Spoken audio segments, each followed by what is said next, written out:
சூரியன் மறைந்திருக்கிறது, அந்த வகையில் எனக்கு மகிழ்ச்சி தான். மழை பொழிகிறது, தாமரை மலரும். நாங்க வெயில் அதிகமா இருக்குன்னு நினைச்சு இன்னைக்கு தண்ணீர் பந்தல் திறந்தாங்க. ஆனாலும் இப்ப மழை வந்ததுனால சுட சுட சாப்பாடும் போட்டுட்டோம். அதனால நாங்க ரெண்டுக்குமே தயாராக தான் இருந்தோம். நாம மழை தண்ணி கொடுக்கறதுக்கு மேல வானே தண்ணி கொடுக்கறதுல மற்ற மகிழ்ச்சி.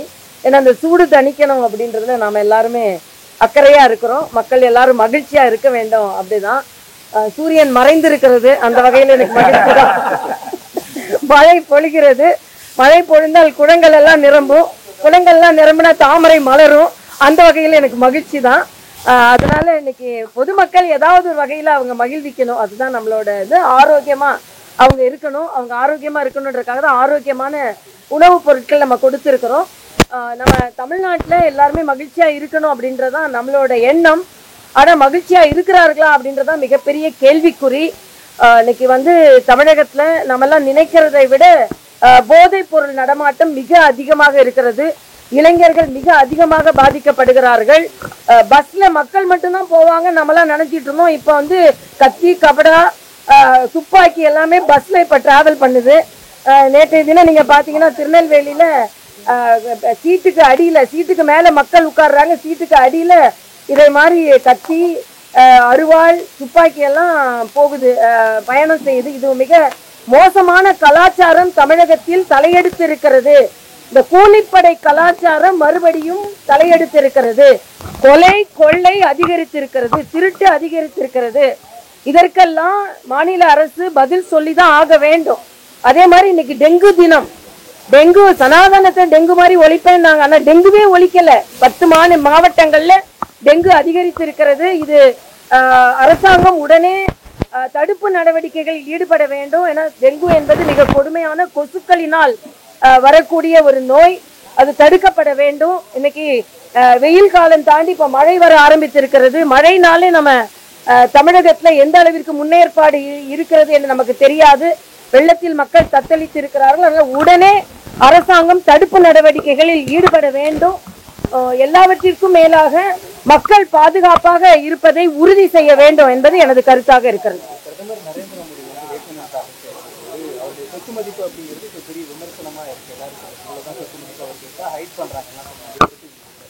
ஹைப் பண்ணலப்பா, ஹைடும் பண்ணல, ஹைப்பும் பண்ணல.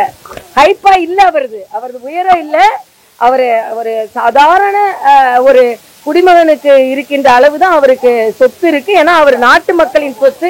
அவர் ஏற்கனவே சொல்லி இருக்கிறார், இந்த 140 கோடி மக்கள் தான் எனது குடும்பம், எனக்கென்று தனியா குடும்பம் கிடையாது என்று.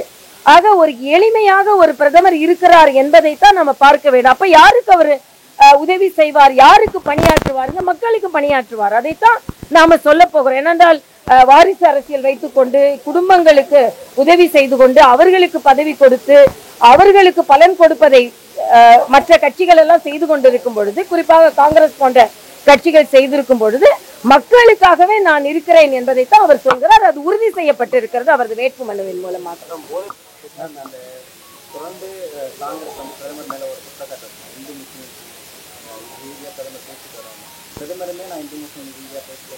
பிரதமர் தெளிவுபடுத்திட்டாரு, மிக தெளிவாக தெளிவுபடுத்திட்டார். அவர் தெளிவுபடுத்திருக்காரு, அப்படி பேசலன்னு சில விளக்கங்கள் தான் கொடுத்தோம், தெளிவுபடுத்திருக்காரு. இன்னொன்னு அவரோட திட்டங்கள் எல்லாமே அவர் 15 பாயிண்ட் ப்ரோக்ராம் சிறுபான்மை மக்களுக்காக வைத்திருக்கிறார். நான் ஏன்னா புதுச்சேரியில இருந்து அந்த சிறுபான்மை மக்களுக்காக அந்த திட்டங்களை நடைமுறைப்படுத்தியவள் என்ற முறையில 15 பாயிண்ட் ப்ரோக்ராம் வச்சு அதுல ஏற்கனவே இந்தியா முழுவதும் 10.5 லட்சம் இளைஞர்களை ஸ்கில் இந்தியாவில் அவர் பயிற்சி கொடுத்து 4.5 லட்சம் இஸ்லாமிய சிறுபான்மை சகோதர சகோதரிக்கு வேலை வாய்ப்பு ஏற்படுத்தப்பட்டிருக்கிறது. இதெல்லாம் எந்த பிரதமரும் செய்யல. அதனால மரியாதைக்குரிய பாரத பிரதமர் இன்க்ளூசிவ்னு சொல்றாரு. ஒட்டுமொத்தமாக இணைந்த பொருளாதாரம், இணைந்த வளர்ச்சி, அதுதான் முக்கியம். அதனால அரசியலுக்காக, வாக்கு வங்கிக்காக சிறுபான்மையினரை ஊக்கப்படுத்தி கொண்டிருந்தவர்கள் வேணா பிரதமர் பிரித்தாளுகிறார் என்று சொல்லலாம். நிச்சயமா பிரதமர் பிரித்தாளல. ஆனா நீங்க இன்னைக்கு பாத்தீங்கன்னா கெஜ்ரிவால் ஒரு பெண்ணுக்கு பாக நம்ம இன்னைக்கு பேசி கொண்டு இருக்கிறோம். ஆனா ஒரு பெண் பாராளுமன்ற உறுப்பினர் கெஜ்ரிவாலோட வீட்டிலேயே தாக்கப்பட்டு இருக்கிறார். இன்னைக்கு அவரு எங்கன்னு தெரியல. அவரு சொல்றாரு மற்றவர்கள் எல்லாம் பிஜேபி ஒழிச்சிரும்னு.